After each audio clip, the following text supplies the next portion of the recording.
안녕하세요, 가치현입니다. 3월 6일 월요일 국내 시장이 마감되었습니다. 자, 오늘 굉장히 맑은 날이었어요. 코스피, 코스닥 모두 큰 상승으로 마감이 되었고 마치 포근해진 날씨처럼 굉장히 좋은 흐름이 나왔습니다. 우선 코스피는 1.26%의 상승이 나왔고 다시 한번 이평선을 모두 돌파했거든요.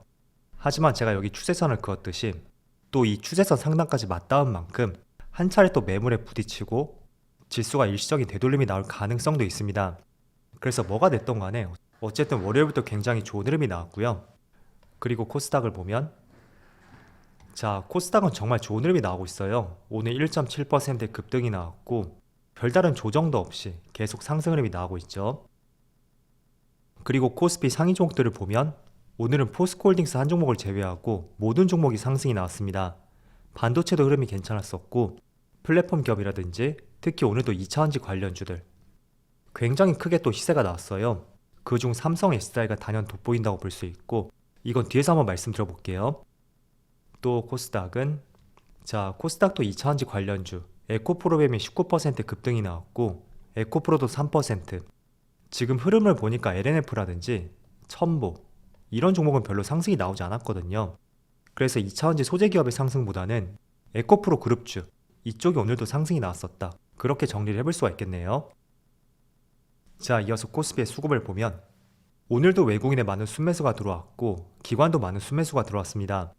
확실히 3월 들어서는 다시 외국인의 포지션이 매수 쪽으로 바뀌는 것 같아요. 이틀 동안 8,500억 굉장히 많은 순매수가 들어왔고 또 코스닥은 반대로 코스닥은 오늘 기관과 외국인의 많은 순매도가 나왔습니다. 정말 많은 순매도가 나왔었네요.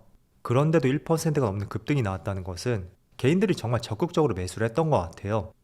그래서 이런 경우라면 조금은 조심을 하는 게 맞겠죠. 그리고 삼성전자의 수급을 보면 오늘 모처럼 기관과 외국인의 양매수가 들어왔고 그리고 오늘 급등이 나왔었던 삼성 SDI 외국인의 정말 많은 순매수가 들어왔습니다. 약 1,900억가량의 순매수가 들어왔고 기관은 거의 움직임이 없었네요. 그리고 오늘 급등이 나왔던 에코프로비엠 강한 상승이 나왔지만 외국인의 1,000억가량의 순매도가 나왔고 기관도 거의 800억 상당히 많은 양매도가 나왔습니다. 그래서 오늘은 강하게 상승이 나왔지만 이번 주는 조심해보자 이렇게 말씀드릴게요. 이어서 주체별 매매 동향에 대해서 살펴보도록 하겠습니다. 3월 6일 외국인이 가장 많이 매수한 종목은 삼성 SDI, 삼성전자, 카카오, LG화학, SK하이닉스 이런 종목들을 차례대로 매수했고 반도체하고 2차전지 셀 기업들 이렇게 구분해볼 수가 있겠네요. 그리고 기관도 삼성전자, 삼성전기, 셀트리온, SK하이닉스, 네이버 이런 종목들을 차례대로 매수했습니다. 반면에 에코프로비엠은 기관과 외국인의 순매도 1위 종목이었어요. 그래서 필히 내일을 한번 조심해 보시고요. 내일뿐만 아니라 이번 주까지 계속 수급 변화를 관찰을 해봐야 될 것 같습니다. 자, 이어서 해외 증시를 보면 직전 금요일에 미국 증시가 또 한 차례 강한 상승이 나왔어요.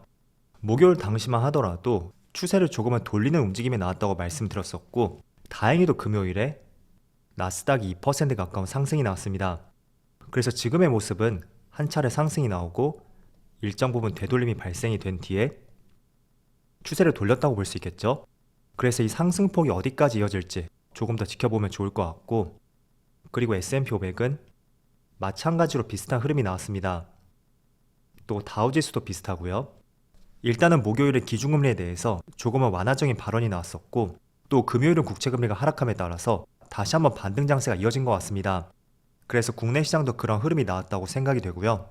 추가적으로 아시아 증시를 보면 일본 니케이도 현재 1%가 넘는 급등이 나오고 있고 언뜻 봐도 미국 시장보다는 조금 더 강한 것 같죠. 그리고 대만도 1%의 상승이 나오고 있습니다. 반대로 중국 증시는 소폭 하락이 나오고 있고 일단 중국 증시만 조금만 반대로 움직이는 게 주말에 중국에서 양해가 있었잖아요. 거기서 경제 성장률에 대해서 실제로 중국에서 올해 경제 성장률을 5% 안팎으로 제시했고 이건 시장 예상치를 밑도는 수준이었습니다. 그래서 그런 부분들이 조금 실망 매물에 나오는 것 같고 한편으로는 국내 증시에도 이런 부분이 영향을 미치지 않을까 이런 생각을 했었거든요. 어쨌든 수출 의존도가 높은 국가인 만큼 생각했던 것보다 경제 성장률이 낮다는 것은 그만큼 국내 시장에게도 부담으로 작용이 될 수도 있거든요. 그렇지만 전날 미국 증시 상승과 함께 오늘은 크게 영향을 미치지 않는 것 같고요. 다만 중국 쪽에 수출 비중이 높은 기업들 있죠. 그리고 중국 내수 비중이 높은 기업들, 그런 기업들은 조금은 상승의 탄력을 제한시킬 수 있는 하나의 재료가 될 수도 있습니다. 그래서 이런 부분 참조해 보시면 좋을 것 같고, 또 지난주에 제가 강조해 드렸던 것이 2차전지로 시작해서 2차전지로 끝났던 한 주였다, 이렇게 표현을 했습니다. 그런데 오늘도 2차전지가 정말 강세 흐름이 나오고 있어요. 자, 오늘은 대형주 내에서는 삼성 SDI의 강세가 나오고 있고, 또 소재기업 내에서는 에코프로뱀이 다시 한번 큰 시세를 분출하고 있습니다. 정말 에코프로 그룹주를 보면 세력들의 개인들이 따라붙기를 꺼리는 것인지 그야말로 조정도 없이 상승이 나오고 있어요. 뭐 그동안 워낙 많은 상승이 나왔으니까 오늘은 삼성 SDI의 포커스로 맞춰서 말씀드려볼게요. 지난주 금요일에도 한 차례 조금은 상승이 나왔었고, 삼성 SDI 관련주가 크게 시세를 분출했습니다. 그때는 제가 유럽연합에서 1200억 원의 지원금을 받게 되었고, 이게 증설로 이어지면서 관련주들의 주가 상승이 나오지 않았나, 그렇게 말씀드렸었거든요. 그런데 금요일 장 막판에 기사가 다시 나오면서 SDI가 GM과의 5조 원 가량의 MOU를 체결했다는 굉장히 긍정적인 기사가 나왔습니다.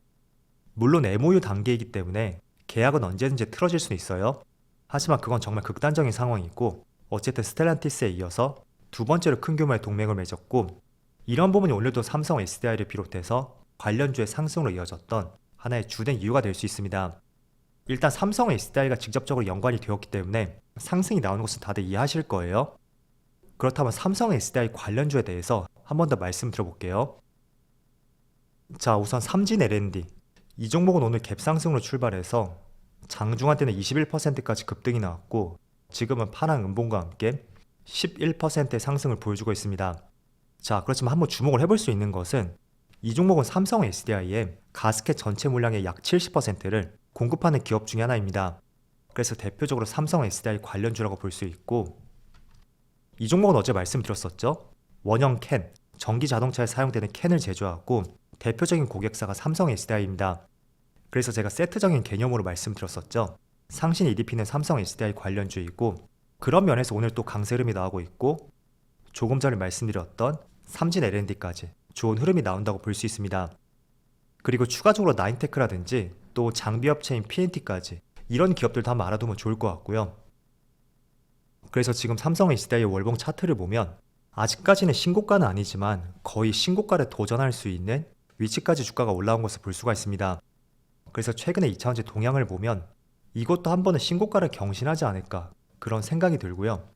또 한편으로는 지금 2차전지를 대체할 수 있는 공략할 만한 업종이 없단 말이죠. 그래서 혹시나 2차전지를 대체할 수 있는 주식시장에 새로운 업종이 또 나오게 된다면 분명히 한 차례 또 수급이 크게 옮겨갈 수가 있고, 또 조정이 생각보다 강하게 나올 수도 있을 거예요.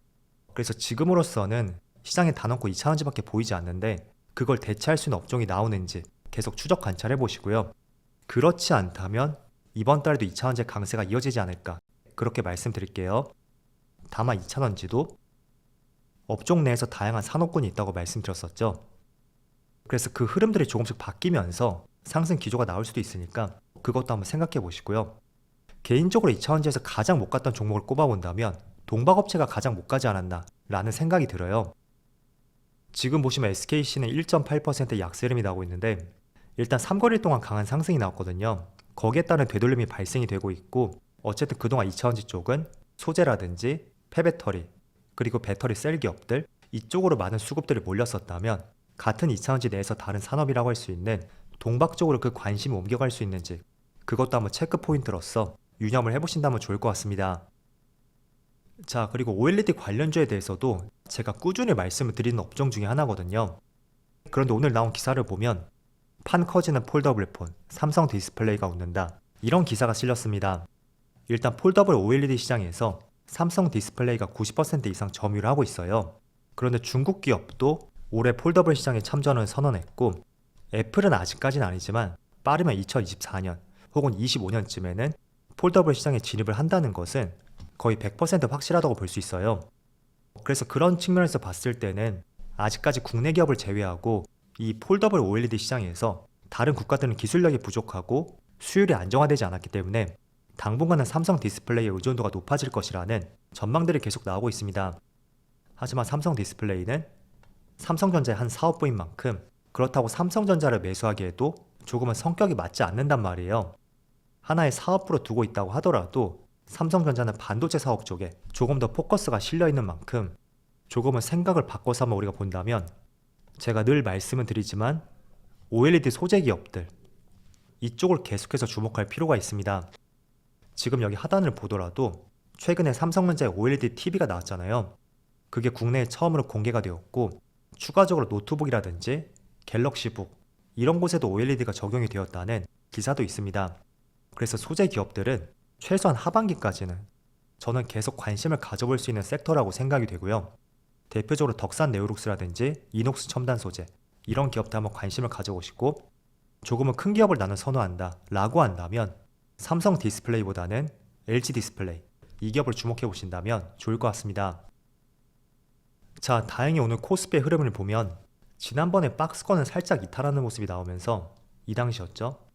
약간은 불안한 모습을 노출했었어요. 그런데 개인들의 물량을 털기라도 한 듯이 이렇게 윗꼬리를 달고 결국에는 모든 이평선을 돌파하면서 다시 박스권 중단까지 되돌리는 모습이 나왔습니다. 확실히 시장에 힘이 있다고 생각이 되고요. 제가 지난번에도 한번 언급을 해드렸듯이 작년과 달리 올해 긴축 이슈로 인해서 시장에 큰 조정이 나온다면 그때는 오히려 매수의 기회로서 관점을 바꿔보는 것도 좋은 한 해가 될 수 있다고 다시 한번 말씀드려볼게요. 자, 그럼 오늘도 정말 수고 많으셨고요. 저는 내일 영상에서 다시 찾아뵙도록 하겠습니다. 감사합니다.